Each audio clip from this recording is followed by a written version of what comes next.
Watch a film like that, it's what a great business. You get to age publicly, right? On September 16, 2025, Hollywood became quiet after Robert Redford died.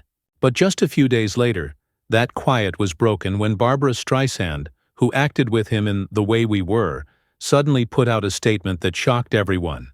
She told things that had never been told before, from how many actresses had feelings for Redford, that he didn't return to the hidden secrets, from behind the scenes of The Way We Were.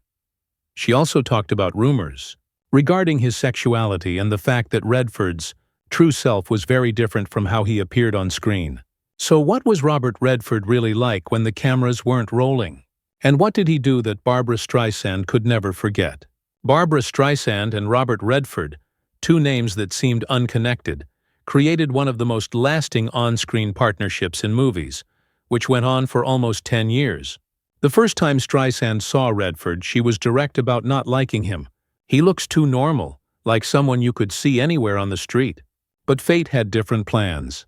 When Redford showed up on Broadway and barefoot in the park, Barbra just said, "Well, he's okay." It wasn't until Streisand saw Redford in This Property is Condemned with his thoughtful and mysterious look that she finally understood the man's deep appeal. And so, Barbra made a choice. She had to put him in The Way We Were from 1973, the famous romantic masterpiece. Not many people know that the start of this great movie pairing was actually a firm rejection from Redford. In her life story, My Name is Barbra, Barbra Streisand told the real reason Robert Redford didn't want the main role. Holding the script, Streisand right away saw a story powerful enough to break hearts. Katie Morosky, the girl who cared about politics, and Hubbell Gardner, the good-looking blonde, a typical American elite. In her mind, only Redford had what it took to bring the role of Hubbell to life. But the first shock came when Redford said no. He called Hubbell a shallow kid, just a weak background to Katie's story. For Streisand, it was an embarrassing rejection. But what hurt more was that she knew he was right. From that point on, the behind-the-scenes became a fight. Sidney Pollack, the director, had to beg two top screenwriters to look at the character again. The script was torn apart, written again, and put back together to add more depth. To fix the problem, Streisand begged producer Ray Stark, "Add more words, add more money, add whatever you need, just get Redford to say yes." But Redford stayed cold and refused. No deal could change his mind. Ray Stark coldly said, "Give up, Barbra." But the director refused and waited with patience. Then one important day, while Streisand was in Africa filming Up the Sandbox, a short telegram came to her. Barbra Redford. Streisand almost cried. Redford had agreed. No one knows what really made the famously difficult actor change his mind. Only that this moment changed the entire path of movie history. The script was written again one last time. The character Hubbell Gardner became edgy, mysterious, and impossible to replace. When The Way We Were came out in 1973, the amazing connection between Streisand and Redford made audiences believe they were really in love. Every on-screen moment of closeness touched the viewers' hearts. The film made $50 million, got 6 Oscar nominations, and won for its music score and the timeless song sung by Streisand herself. But there was a truth the public didn't know. It wasn't acting. Off-screen, Barbra Streisand was truly in love with Robert Redford. Barbra Streisand went after Robert Redford with a strength that was almost desperate. On set, she used every moment they shared. Streisand purposely made the romantic scenes last longer, holding his hand a bit longer, looking deeper into his eyes. During breaks, she always found reasons to be near him. A perfectly timed cup of coffee, a story that seemed casual but meant more, or endless compliments about his talent and looks. "Robert, do you know how beautiful your eyes are?" she once said, her voice shaking. But Redford would only give a small smile, reply with a joke, and turn away. Streisand didn't give up. She sent him long letters written by hand in careful writing filled with held-back emotion. She sent gifts, rare books she knew he loved, hand-knitted wool scarves. Once she even used the excuse of talking about a new project just to be near her dream man. But Redford, polite as he was, always kept an invisible wall. Her every try was met only with a nod, a quick thank you, and a final closing door. Barbra Streisand once admitted her sadness. "I could sit and watch him for hours just wondering what Robert is thinking. He was handsome to the point of being unreal. Not only in his personal life, but even behind the scenes, Robert Redford was not easy to get close to. He lived an almost cruel, shut-off life, often keeping himself away from the crowd, sitting alone in a corner for hours. He rarely laughed, rarely shared, and always appeared with a mysterious feeling, his look distant, as if talking with a world no one else could touch. Redford was so private that even the director didn't know what he was truly thinking. It was this very distance that made Streisand both strongly want him and suffer deeply because she knew that the intense love she had for him could never be returned. Strangely, Barbra Streisand's one-sided love created their explosive chemistry. Her desperate energy turned the film into a movie masterpiece. But behind the scenes, it was a frightening battlefield. According to biographer Robert Hoffler, the too much devotion of women kept Redford in a state of constant watch. He hated being looked at closely and disliked being flirted with, even fearing women who were stubbornly persistent. Remembering this, director Sidney Pollack often sighed. The moment the camera turned off, Robert immediately pulled back and ignored Streisand. On set, Redford's caution reached a scary level. In close scenes, he wore 2 layers of thick protective pants, insisting Streisand wear a bikini even during the bedroom scenes, all to make sure no physical contact crossed the line. Every touch, even if needed by the script, made him very tense. The peak of this tension happened when director Pollack suggested Redford say a suggestive line during the love scene. "This time it will be better." Redford flatly refused, his voice cold. "I'm never bad at that, not even as Hubble." Rumors about the relationship between Robert and Streisand went around Hollywood for decades, but Barbra only dared to admit it was a complicated friendship. In reality, for Streisand, it was a bitter defeat. Robert Redford was famous for his self-made no trespassing rule. He built a solid, cold, and impossible-to-break wall. Their relationship, though intense on screen, finally became an uneven battle where the victory belonged forever to Redford's distance and coolness. Robert Redford's complexity wasn't limited to Barbra Streisand. Actress Jane Fonda once publicly admitted, "I have always been in love with him." However, the admiration was quickly covered by strange experiences. Fonda revealed that Redford didn't like to kiss, was often grumpy, gloomy, and even had a problem with women. At the 2023 Cannes Film Festival, Fonda shocked by admitting she used to blame herself for his fits of anger. "Maybe it was my fault." Despite this, Fonda still concluded he was a very good man. By Out of Africa in 1985, Meryl Streep had also developed a crush on him, even admitting she loved him a lot, especially in the classic scene by the river when he washed her hair and read poetry. She also revealed she didn't want that day of shooting to end, even though the whole crew was stressed because of a hiding hippo in the water. Just a light touch from Redford made her excited, and she described him as a wonderful listener who could get women to say anything. It was Robert Redford's fear of women that accidentally sparked a continuing chain of rumors. Many suggested he was attracted to men, and the name most connected with that rumor was Paul Newman. In 1969, when Butch Cassidy and the Sundance Kid came out, the set was full of strange stories. Redford kept his distance from women, but with Paul Newman, his close friend, it was completely different. Relaxed, warm, even surprisingly close, Newman broke through all of Redford's defenses. He put his arm around Redford, teased, and joked without stopping. Once Newman secretly put a live chicken in Redford's room. Another time, Redford got him back by wrapping Newman's car completely in clear plastic wrap. The more the press asked, the more private Redford became. A reporter once asked him why he rarely brought his wife to the red carpet. Redford only smiled in a mysterious way. "I have enough companions." That answer immediately stirred public curiosity, but he never explained. The shocking part: some witnesses said that Newman and Redford often disappeared from wrap parties or spent hours in private rooms. No one knew what they talked about, only that when they returned, the feeling between them seemed so strange that it was like they had just been on a date. They had disagreements, even fierce arguments about politics or their roles. But no matter what, they couldn't be separated.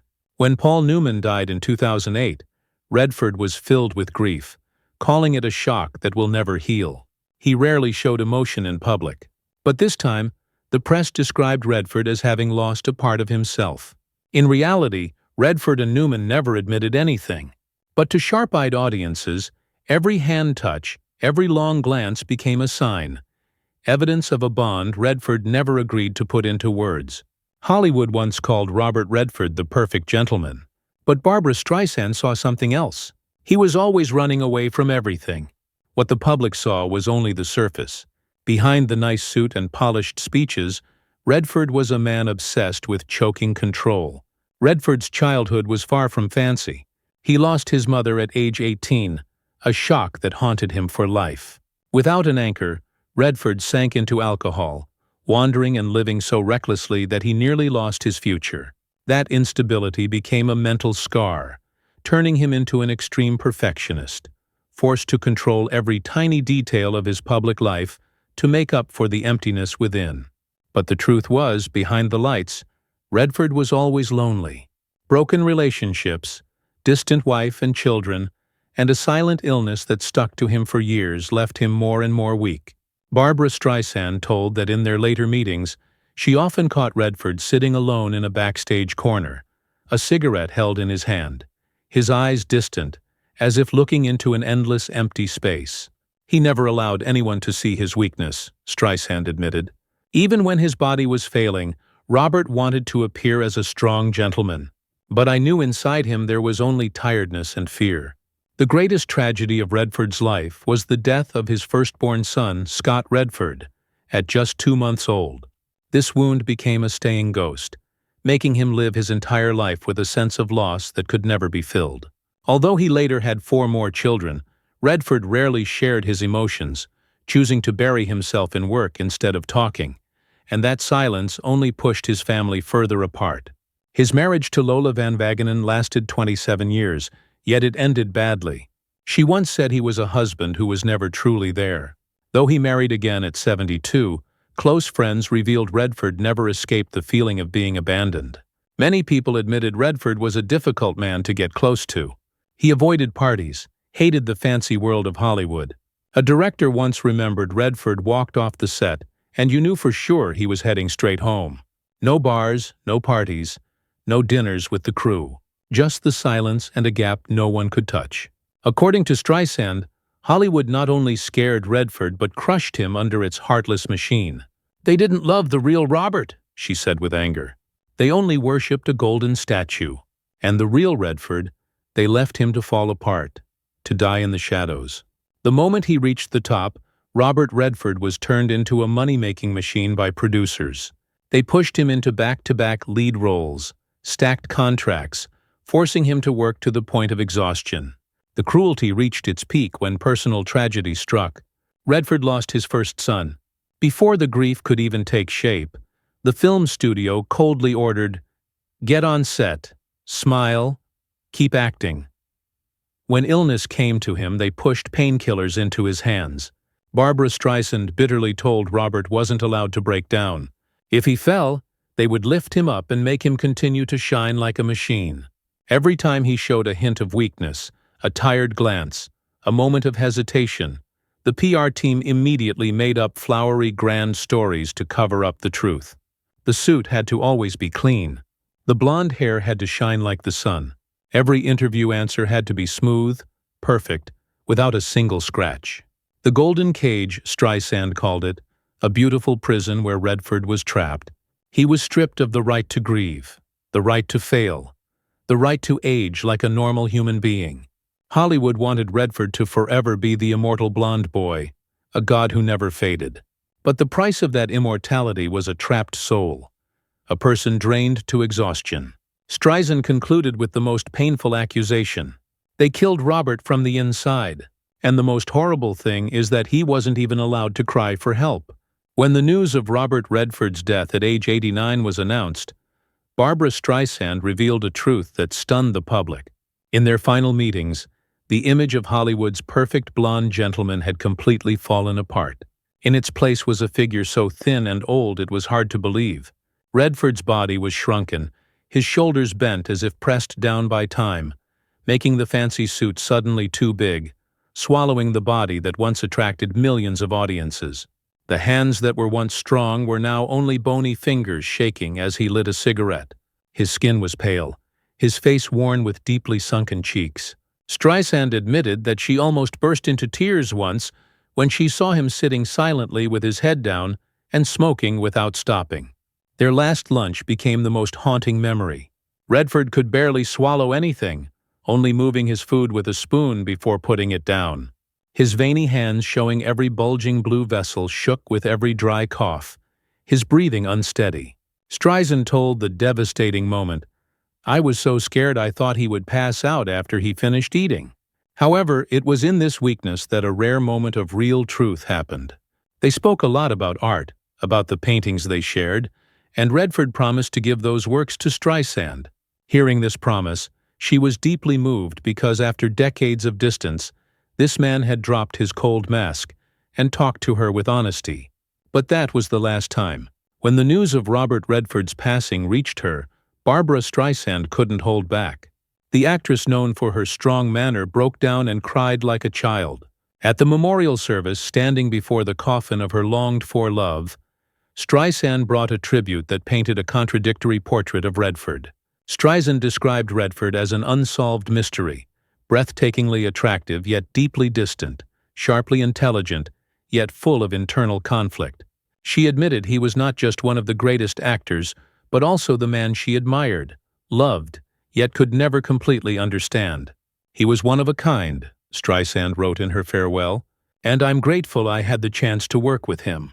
It is this raw truth, the unfulfilled, forever haunting love that makes this story immortal. In the final moment, Streisand said goodbye not only to Robert Redford, but also to her own Hubble Gardner, closing a chapter of unfinished love that remains eternal in Hollywood's memory. Robert Redford's legacy and life.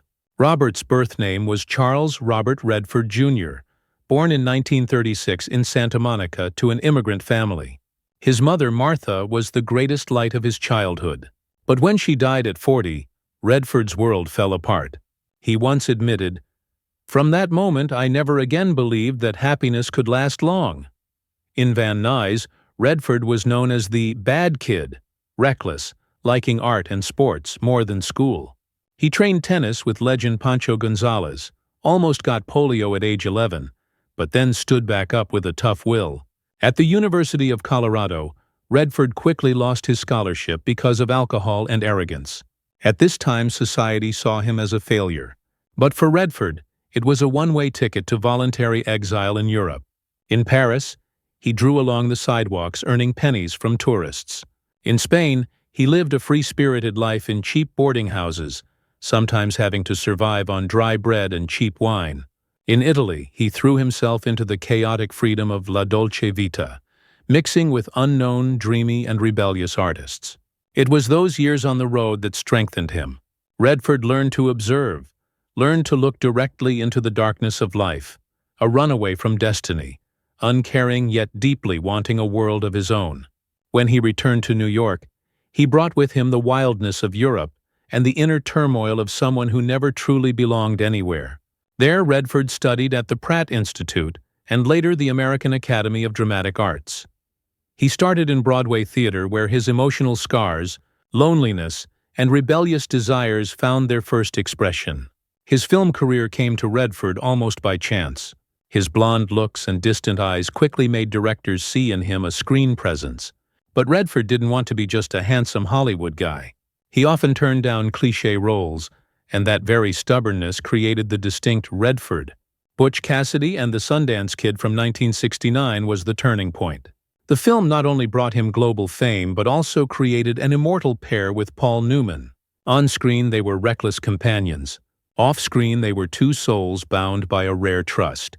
There was much talk that their friendship went beyond boundaries, that Redford was only truly relaxed when he was with Newman. Whatever the truth, the audience felt the strange spark between them. Next, The Sting from 1973 made Redford an A-list star. The role of the charming con artist earned him an Oscar nomination for Best Actor. In the same year, he appeared in The Way We Were with Barbra Streisand, a romance film considered a classic where Redford and Streisand's gazes created an endless love story in the hearts of the audience. Streisand once admitted, "Behind that smile is a man who is constantly running." That quote summarized Redford, both an unbeatable star and a desperately lonely soul. Hollywood called Redford the perfect gentleman, but that perfection was a mask he had to wear until the end of his life. From the always neat suit, the neatly combed blonde hair to the smooth answers given to the press, everything was tightly managed. If cinema gave Redford fame, it was the Sundance Film Festival where he carved his name into cultural history. Founded in 1981, Sundance was at first a small film festival in Utah. But thanks to Redford's vision, it quickly became the paradise of independent film. Quentin Tarantino, Steven Soderbergh, Darren Aronofsky, Paul Thomas Anderson, all were lifted up by Sundance. Redford paved a way for hundreds of young artists, helping them stand against the commercial Hollywood machine. But few know Redford created Sundance not just for art. Many friends said he needed a private kingdom, a place where he could be himself free from the burden of fame. Sundance for him was both a gift to art and a refuge from the choking glamour of Hollywood. However, Sundance itself exhausted Redford. Managing a huge cultural empire, he carried too great a responsibility. Behind every brilliant speech was still a thin man, always quietly seeking a peaceful corner to breathe. Every role, every film was a piece both honoring him and revealing the emptiness within his own soul. In the speech that silenced all of Hollywood, Barbra Streisand said, "Robert Redford was one of the most beautiful, most talented, but also one of the loneliest souls I've ever known. He was my friend, my unfinished dream. And now that he is gone, I just want to say, Robert, you are home now. You don't have to play any role anymore." The audience shuddered. In the eyes of the world, Redford was an immortal legend. But in the eyes of Streisand and perhaps everyone who crossed his path, Redford was just a human being with wounds that never healed. The legacy Redford left behind is not just classic films, Oscar awards, or the famed Sundance. His true legacy is the reminder behind every Hollywood legend is a fragile heart, and the price of becoming an icon is often an inescapable loneliness. Robert Redford is gone, closing nearly a century of Hollywood's golden age. But the legacy he leaves is not only his immortal roles or the Sundance Festival, a symbol of independent cinema, but also the paradox of a person who always stood between light and shadow. On screen, he was the perfect gentleman, the face that made millions of viewers believe in love, nobility, and immortal beauty. But behind the lens, Redford was a soul constantly wanting to escape the golden cage Hollywood built for him. Barbra Streisand in her choked farewell carved that image, an attractive but lonely man, strong yet full of wounds. For her, Redford was not just a co-star, but a chapter in her heart that was never closed.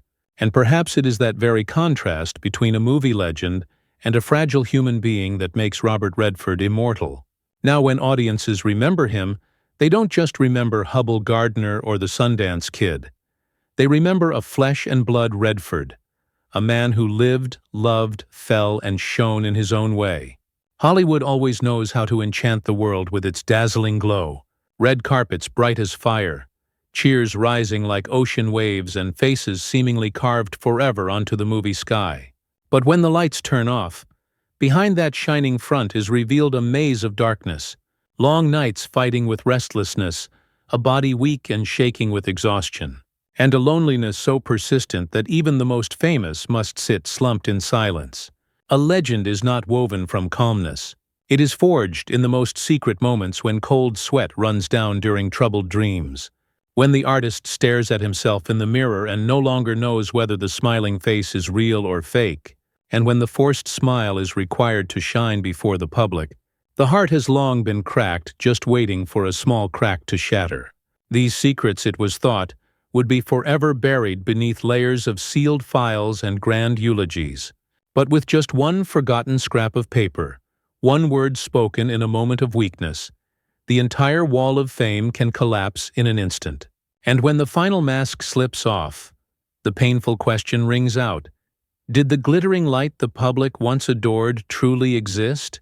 Or was it just a sophisticated illusion Hollywood created to hide the trembling abysses within?